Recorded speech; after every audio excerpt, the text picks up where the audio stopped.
प्राण प्रतिष्ठा है और इस अलौकिक क्षण को लेकर देश भर में विभिन्न तरह के धार्मिक आयोजन किए जा रहे हैं। सारा देश रामलला की साधना में डूबा हुआ है। स्कूली छात्र भी इसको लेकर अलग अलग चीजें कर रहे हैं। ज्ञानपथ हाई सेकेंडरी स्कूल बैरसिया में भी छात्रों ने श्री राम की आकृति बनाई। खबर देवेंद्रनगर से, जहां विकसित भारत संकल्प यात्रा के तहत ग्राम पंचायत देवरीगढ़ में कार्यक्रम का आयोजन किया गया, जिसमें सभी सरकारी विभागों की ओर से स्टॉल्स लगाए गए। कार्यक्रम में गुनौर विधायक डॉक्टर राजेश वर्मा समेत कई जनप्रतिनिधियों ने हिस्सा लिया। इस दौरान विधायक ने कहा कि लोगों को सरकार की जनकल्याणकारी योजनाओं का लाभ दिलाने और उनकी समस्याओं का निराकरण करने के लिए शिविर लगाए जा रहे हैं। संविदा कर्मियों को परमानेंट होने में अब परीक्षा का पेच फंसता नजर आ रहा है। नियमितीकरण के लिए संविदा कर्मियों को लिखित परीक्षा देनी पड़ सकती है, जिसमें 50% से ज्यादा अंक लाने वाले संविदा कर्मियों को ही नियुक्ति दी जाएगी। सामान्य प्रशासन विभाग के इस निर्णय को लेकर संविदा कर्मी काफी नाराज हैं। साथ ही कांग्रेस ने भी इस फैसले पर सवाल उठाए हैं। पीसी शर्मा ने कहा कि संविदा कर्मी कई सालों से नौकरी कर रहे हैं। रामलला की प्राण प्रतिष्ठा को लेकर देश भर में उत्साह और उमंग का माहौल है। देश भर में लोग अपने अपने अंदाज में प्रभु श्री राम की वंदना कर रहे हैं। इसी क्रम में भोपाल में कर्मकांडी बालकों ने रामधुन गाकर भगवान श्री राम के आगमन की खुशियां मनाई। संस्कृति बचाओ मंच के नेतृत्व में नवदुर्गा मंदिर में माता वैष्णो गुरुकुल के बालकों ने रामधुन गाकर खुशियां मनाई। राम मंदिर को लेकर देश भर में उत्साह और उमंग का माहौल है। देश भर में लोग अनोखे अंदाज में प्रभु श्री राम की वंदना कर रहे हैं। जबलपुर की छात्राओं ने भी ऐसा ही सुंदर प्रयास किया। शहर के महारानी लक्ष्मीबाई स्कूल की छात्राओं ने मानव श्रृंखला बनाकर राम नाम की अद्भुत आकृति बनाई। स्कूल के मैदान में छात्राओं ने एक जैसी यूनिफॉर्म पहनकर राम नाम की आकृति बनाई। भोपाल क्राइम ब्रांच ने प्रदेश के इतिहास में अब तक की सबसे बड़ी चरस की खेप को जब्त किया और अंतर्राज्यीय गिरोह का पर्दाफाश किया। क्राइम ब्रांच ने नेपाल से भोपाल चरस लेकर आ रहे 2 आरोपियों को गिरफ्तार किया और इनके पास से करीब 36 किलोग्राम चरस जब्त की, जिसकी कीमत अंतर्राष्ट्रीय बाजार में 12 करोड़ 50 लाख बताई जा रही है। पुलिस कमिश्नर हरिनारायण चारिणी मिश्र ने बताया कि आरोपी सस्ते दामों में बिहार के रास्ते नेपाल से तस्करी कर रहे थे। गया से एक वीडियो वायरल हुआ, जिसमें नेता सार्वजनिक मंच पर रामलला की प्राण प्रतिष्ठा पर भाषण दे रहे थे। इसी दौरान मंच ही भरभरा कर टूट गया। वीडियो अतरी प्रखंड के डिहूरी पंचायत का बताया जा रहा है। जानकारी के मुताबिक स्वतंत्रता सेनानी अब्दुल कयूम अंसारी की पुण्यतिथि पर यह आयोजन किया जा रहा था। कैबिनेट मंत्री बनने के बाद पहली बार उदय प्रताप सिंह पिपरिया दौरे पर रहे, जहां लोगों ने उनका जमकर स्वागत किया। इस दौरान अभिनंदन समारोह आयोजित किया गया। मंत्री उदय प्रताप सिंह ने सीएम राइज स्कूल को लेकर कहा कि इसको शिवराज सरकार के समय लाया गया है। यह योजना प्रदेश में शिक्षा की गुणवत्ता बनाने में मील का पत्थर साबित होगी।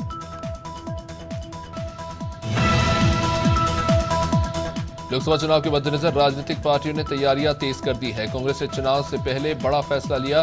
कांग्रेस विधानसभा में पार्टी को नुकसान पहुंचाने वाले नेताओं को पार्टी से बाहर करने की योजना बना रही है।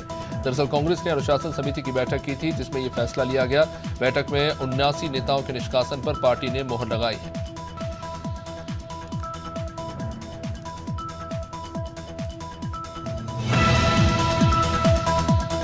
अयोध्या में रामलला की प्राण प्रतिष्ठा को लेकर देश भर में उत्साह का माहौल है। आम लोगों के साथ साथ शासकीय अधिकारियों में भी जश्न और उमंग का माहौल देखने को मिल रहा है। रतलाम जिले के जावरा एसडीएम अनिल भाना भी जबरदस्त उत्साहित है। एसडीएम भाना ने हिंदू होने पर गर्व जताते हुए कहा कि 22 जनवरी को जमकर पटाखे फोड़िए, कोई पॉल्यूशन नहीं होता। जावरा में 84वां गीता महोत्सव भी मनाया जा रहा है।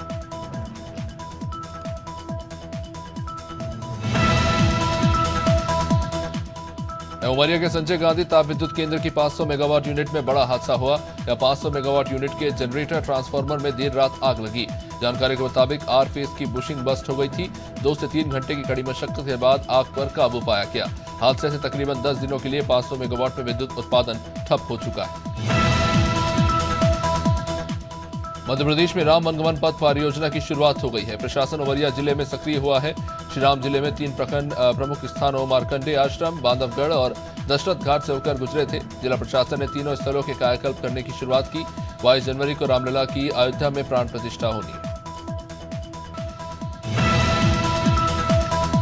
सिवनी में बदमाशों को पकड़ने गई पुलिस टीम पर बदमाशों ने ही फायर कर दिया। मामला डूंडा थाना क्षेत्र का। देर रात अलग अलग अपराधों में शामिल अपराधियों की धरपकड़ के लिए पुलिस निकली थी। पुलिस टीम को मुखबिर से सूचना मिली अपराधियों की लोकेशन को लेकर। बदमाशों ने पुलिस को देखते ही फायरिंग शुरू कर दी। गोलीकांड में हेड कांस्टेबल राकेश ठाकुर को गोली लगी, जिनकी इलाज के दौरान मौत हो गई। डबरा में एक महिला पर पुरानी रंजिश में फायरिंग का मामला सामने आया है। दरअसल महिला का आरोपी से पुराना विवाद चल रहा था। इसी को लेकर आरोपी अपने 2 अन्य साथियों के साथ महिला के घर जा पहुंचा और महिला को धमकाते हुए उस पर गोली चला दी। सूचना पर पहुंची पुलिस मौके पर और घायल महिला को इलाज के लिए अस्पताल में भर्ती कराया। ये घटना डबरा थाना क्षेत्र की है। पुलिस फिलहाल आरोपियों के खिलाफ मामला दर्ज कर जांच कर रही है। अयोध्या में 22 जनवरी को रामलला की प्राण प्रतिष्ठा को लेकर पूरे देश में उत्सव का माहौल है। नगर के 2 युवक सरदार बर्मन और सागर बर्मन साइकिल से इसी के चलते अयोध्या के लिए रवाना हो गए। सीमा भारती के सदस्यों ने युवाओं का शॉल श्रीफल देकर स्वागत किया है। दोनों युवाओं को रास्ते के लिए मेडिकल किट भी दिए गए। सामाजिक कार्यकर्ता मानसिंह भोपाल में राम मंदिर की प्रतिकृति बनाकर तैयारी की गई, जिसके दर्शन करने आम जनता समेत राजनेता आ रहे हैं। पूर्व गृह मंत्री नरोत्तम मिश्रा से लेकर जिलाध्यक्ष सुमित पचौरी युवा सदन पहुंचे और राम मंदिर की प्रतिकृति के दर्शन किए। पूर्व गृह मंत्री नरोत्तम मिश्रा का हुजूर विधायक रामेश्वर शर्मा ने स्वागत किया।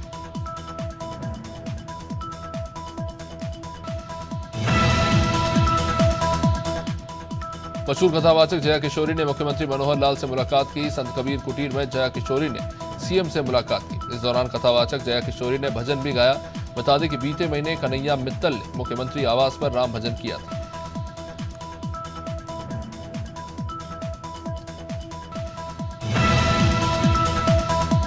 बाईस जनवरी को रामलला 500 साल बाद अयोध्या में विराजेंगे। इसी को लेकर चारों ओर जश्न का माहौल है। हर राम भक्त श्री राम की प्राण प्रतिष्ठा में अपना छोटा सा ही सही योगदान देना चाहता है।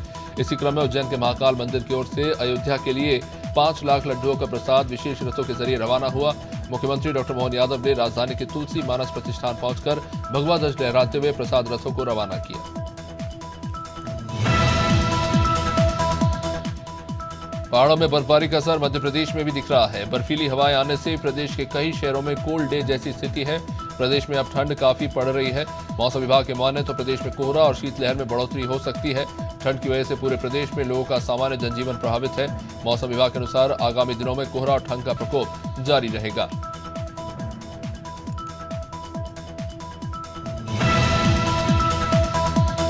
भोपाल के बाबा श्री बटेश्वर कीर्तन समिति के 111 सदस्यों की डमरू टीम अयोध्या के लिए रवाना हुई।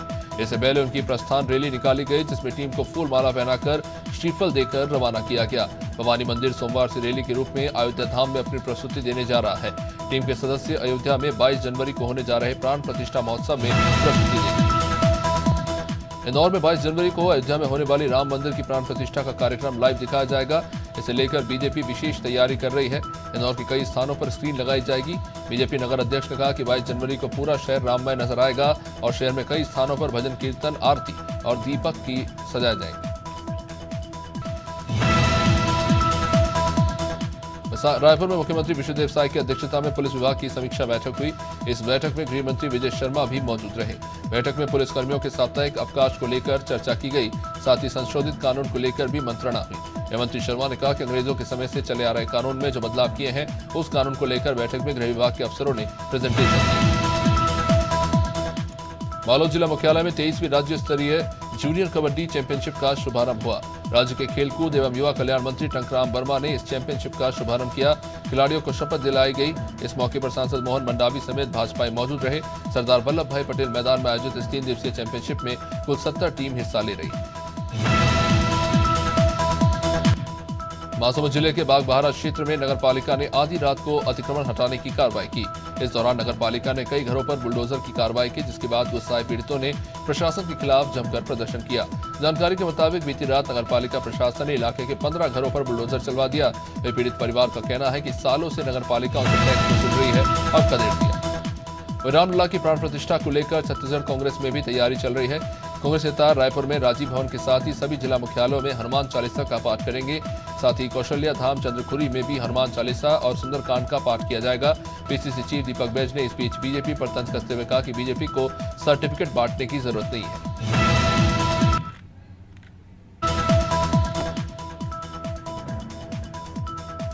अमेठी में चोरों ने एक बार पुलिस को चुनौती दी। महावीरन मंदिर से हनुमान जी के चांदी के मुकुट पर चोरों ने हाथ साफ कर दिया। मंदिर से चोरी में हड़कंप मच गया है। पुजारी की शिकायत पर पुलिस ने केस दर्ज किया है। आरोपियों की फिलहाल पुलिस तलाश कर रही है। शुरिया ब्लॉक के शासकीय माध्यमिक विद्यालय कुमरदा में नव मतदाताओं ने प्रधानमंत्री मोदी के उद्बोधन को सुनने के लिए रजिस्ट्रेशन कराया। 25 जनवरी को प्रधानमंत्री मोदी नए मतदाता भाइयों और बहनों से सीधा जुड़ेंगे और लाइव जुड़कर देश के नए मतदाताओं को उत्साहित करेंगे। देश के यशस्वी प्रधानमंत्री नरेंद्र मोदी युवाओं को दूरगामी सोच से नए मतदाताओं को प्रोत्साहन मिलेगा। ओशो की मृत्यु 19 जनवरी 1990 को हुई थी। उनकी मृत्यु को लेकर लोग उत्सव के रूप में आज भी इस दिन को मनाते हैं। इस मौके पर गाड़ावाड़ा की अमलिया स्थित ओशो तत्व मसीह आश्रम में सुबह सक्रिय ध्यान, नादब्रह्म ध्यान से लेकर विपस्सना ध्यान और कुंडली ध्यान के साथ ओशो रजनीश के प्रवचन भी सुने गए। अयोध्या जा रहे संत रामदेव महाराज के 17वें वंशज का जलगांव रेलवे स्टेशन पर भगवान श्री राम के जयकारों के साथ स्वागत हुआ। जलगांव रेलवे स्टेशन पर बीएचपी निवृत्ति एवं मुरारी रामदास महाराज और 10 वारकरी बंधुओं का श्री क्षत्रिय शिंपी समाज कल्याण संघ जलगांव द्वारा भक्तों की ओर से स्वागत और अभिनंदन किया गया। कन्नम परिवार के राम को फूलमालाओं के साथ संगठन का गमछा और भगवा शॉल पहनाया गया।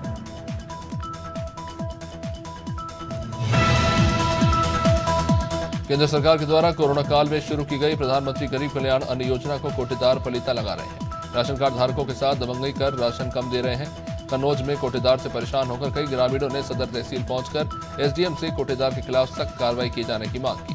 शिकायतकर्ता ने कहा कि कुल राशन 25 किलो मिलता है, जबकि कोटेदार कासिम सिर्फ 15 किलो ही राशन दे रहा है।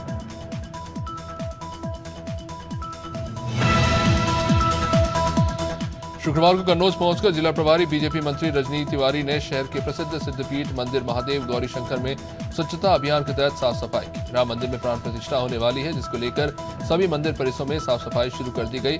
मंदिर परिसरों को दुल्हन की तरह सजाया जा रहा है। साथ ही मंदिरों में सुंदरकांड का पाठ हो रहा है तो कहीं रामचरितमानस का पाठ शुरू। डिप्टी सीएम ने कानपुर के छत्रपति शाहूजी महाराज विश्वविद्यालय में आयोजित अधिवेशन में वो शामिल हुए। अखिल भारतीय विश्वविद्यालय के महाविद्यालय शिक्षक महासंघ के कार्यक्रम में उप मुख्यमंत्री ब्रिजेश पाठक भी शामिल हुए। उन्होंने भारत सरकार व प्रदेश सरकार की जन कल्याणकारी योजनाओं से हो रहे लाभ को लेकर जानकारी दी। साथ ही राम मंदिर के प्राण प्रतिष्ठा को लेकर भी जिक्र किया। बेटी बचाओ बेटी पढ़ाओ को अपना उद्देश्य मान चुकी 19 सदस्यीय टीम साइकिल वाली पंजाब वाघा बॉर्डर से साइकिल यात्रा करते हुए हरियाणा, उत्तर प्रदेश, मध्य प्रदेश से होते हुए गुरुवार को कसरावत के खलघाट पार्टी रोड पर पहुंची। साइकिल यात्रा 7 जनवरी से पंजाब वाघा बॉर्डर से महाराष्ट्र कोल्हापुर बाहुबली कुल 2500 किलोमीटर की यात्रा तय करेगी। एक दिन में 150 से 200 किलोमीटर ये साइकिल यात्रा करते हैं। रामलला की मूर्ति और प्राण प्रतिष्ठा को लेकर लोगों में उत्साह का माहौल देखने को मिल रहा है। देश के अलग अलग स्थानों पर श्रद्धालुओं द्वारा कहीं पूजित अक्षत तो कहीं पर दीप वितरित कर आस्था को प्रदर्शित किया जा रहा है। महाराजगंज जिले के नौतनवा में मौजूद एक होटल स्वामी ने अपनी तरफ से पहल की और होटल में जलपान के लिए पहुंचने वाले ग्राहकों के लिए राम के नाम पर चाय के साथ एक मटकी निःशुल्क कर दी।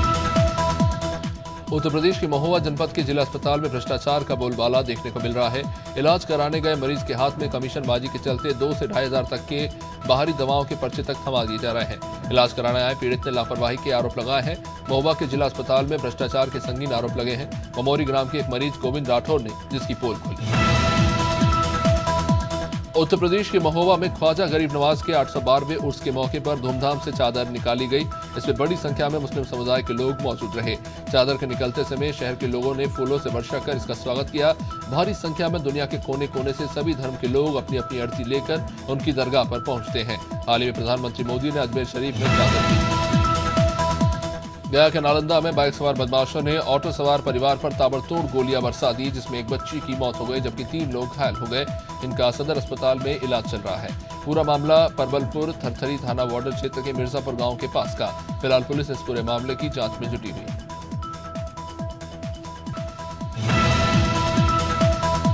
कौशाम्बी के सिराथों में ग्रामीणों ने बिजली नहीं मिलने से परेशान होकर सब स्टेशन के बाहर प्रदर्शन किया। इस दौरान किसानों ने बिजली विभाग के खिलाफ जमकर नारेबाजी की। ग्रामीणों का कहना है कि एक ट्रांसफार्मर से पूरे गांव में बिजली की पूर्ति हो रही है। इसके कारण आए दिन ट्रांसफार्मर जलता रहता है और गांव में बिजली नहीं मिलने से बहुत परेशानियां होती हैं। ग्रामीणों का आरोप है कि कई बार शिकायत करने के बावजूद भी अधिकारी ध्यान नहीं दे रहे।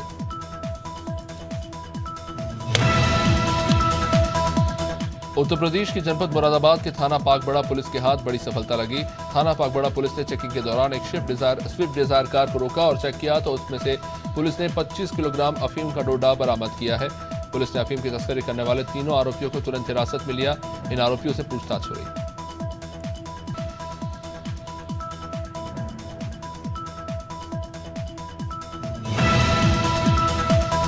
उत्तर प्रदेश जनपद मुरादाबाद के थाना सिविल लाइन क्षेत्र के एक प्राचीन मंदिर में पुजारी की हत्या हो गई। सेवा दे रहा पुजारी और उसके कुछ साथी नशे के आदी थे, जो साथियों को कभी पैसा देकर या कभी उनसे ही नशे की सामग्री मंगा लेता था। इस बीच पैसे ना देने से इनकार करने पर पुजारी की कहासुनी हुई और उसके दो साथियों ने पुजारी की ही चाकू से हत्या कर दी और दोनों पुजारी फरार। नैनपुर विकासखंड के ग्राम डिठौरी से नैनपुर पुलिस ने 1 किलो 592 ग्राम गांजे के साथ आरोपी को गिरफ्तार किया। जब्त किए गए गांजे की कीमत 15,500 बताई जा रही है। पुलिस ने बाजार चौक में पान दुकान के बाद 60 साल के श्यामलाल को थैले के साथ पकड़ा, जो गांजा बेचने की फिराक में था। पुलिस ने एनडीपीएस एक्ट के तहत मामला दर्ज किया। पन्ना जिले के पवई विधानसभा में अधिकारी कर्मचारी सरकार की योजनाओं के प्रति कितने लापरवाह है, इसका उदाहरण विधानसभा से सामने आई इन तस्वीरों से पता चला। पवई विधानसभा क्षेत्र में शाहनगर में विकसित भारत संकल्प यात्रा का कार्यक्रम था। इसमें जल संसाधन विभाग से लेकर जनपद पंचायत सीईओ सहित मंच से कई अधिकारी नदारत मिले। विधायक के द्वारा माइक से बुलाने के बावजूद भी कोई नहीं दिखा, जिस पर विधायक भड़क गए। मध्य प्रदेश राज्य इको पर्यटन बोर्ड भोपाल और मध्य प्रदेश वन विभाग के द्वारा संयुक्त रूप से स्कूली बच्चों को लेकर विशेष जागरूकता कैंप का आयोजन किया जा रहा है। परसवाड़ा लामता परिक्षेत्र से सड़क से लगे काला पानी में अनुभूति कार्यक्रम का आयोजन किया गया, जिसमें वन्य जीवों की जानकारी बच्चों को दी गई। साथ ही आयोजन स्थल पर बच्चों के लिए सांस्कृतिक कार्यक्रम का आयोजन किया गया। कांग्रेस प्रदेश अध्यक्ष दीपक बैज ने राम भगवान को लेकर कहा कि कांग्रेस पार्टी भगवान राम के नाम पर वोट तो नहीं मांगती और ना ही मांगेगी। दीपक बैज ने कहा कि हम भारत जोड़ो न्याय यात्रा शुरू कर चुके हैं और ये यात्रा देश के बेरोजगार, महिला सुरक्षा और तमाम मुद्दों पर होगी। इसमें सभी जुड़ेंगे और काम करेंगे। उन्होंने कहा कि हमारा एजेंडा देश की अर्थव्यवस्था और विकास को लेकर है।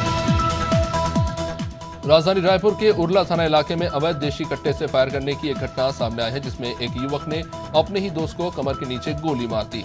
घायल युवक को गंभीर हालत में निजी अस्पताल में भर्ती कराया गया, जहां उसका इलाज जारी है। घटना के बाद आरोपी युवक को पुलिस ने गिरफ्तार कर लिया। मोहित और रवि दोस्त हैं। कट्टे से फायर के दौरान गलती से मोहित ने रवि को ही गोली मार दी। राज्य लोकसेवा आयोग के कार्यवाहक अध्यक्ष डॉक्टर प्रवीण वर्मा ने शुक्रवार को राज्यपाल विश्वभूषण हरिचंदन को वार्षिक प्रतिवेदन सौंपा। कार्यवाहक अध्यक्ष ने आयोग का वर्ष 2022-23 का 22वां वार्षिक प्रतिवेदन सौंपा। इस मौके पर लोकसेवा आयोग के सदस्य डॉक्टर सरिता उइके, संत कुमार नेताम, सचिव पुष्पेंद्र कुमार मीणा और परीक्षा नियंत्रक आरती वासनिक उपस्थित रहे। विधानसभा में होने वाले कार्यशाला को लेकर भाजपा प्रदेश प्रवक्ता मुकेश शर्मा ने कहा कि ये परंपरा रही है कि नई सरकार बनते ही नए विधायक बनते हैं तो संवैधानिक पद में बैठे हुए लोगों को संविधान से संबंधित विधानसभा में कार्यशाला आयोजित की जाती है। राज्यसभा के सभापति और उपराष्ट्रपति, देश के गृह मंत्री, सभी लोगों का उद्बोधन होता है। छत्तीसगढ़ के सभी विधायक मौजूद रहेंगे। एक कार्यशाला आयोजित की जाएगी। रायपुर के गुड़ियारी थाना इलाके में एक महिला की हत्या करने का मामला सामने आया। यहाँ गुड़ियारी के जनता कॉलोनी निवासी रचना शर्मा की उसी के पति प्रशांत शर्मा ने गला घोंटकर हत्या कर दी। मृतका की पोस्टमार्टम रिपोर्ट में गला दबाकर हत्या करने का खुलासा हुआ। इसके बाद पुलिस ने मामले की जांच करते हुए आरोपी पति को गिरफ्तार कर लिया।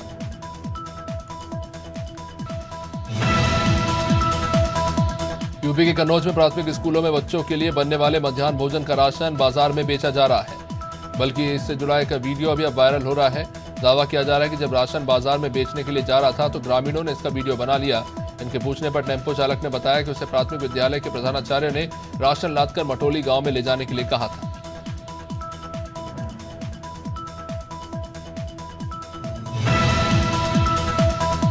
मिर्जापुर में खादी ग्राम उद्योग बोर्ड ने प्रजापति समाज के 100 कुम्हार परिवारों को विद्युत चलित चाक बांटे। खादी ग्राम उद्योग की ओर से आयोजित इस कार्यक्रम में केंद्रीय राज्य मंत्री अनुप्रिया पटेल, खादी ग्राम उद्योग बोर्ड के अध्यक्ष मनोज कुमार समेत कई ग्रामीण मौजूद रहे। केंद्रीय राज्य मंत्री ने कहा कि परंपराओं को सुरक्षित करने के लिए प्रजापति समाज को सशक्त बनाने के उद्देश्य से इलेक्ट्रॉनिक चाक दिए गए हैं।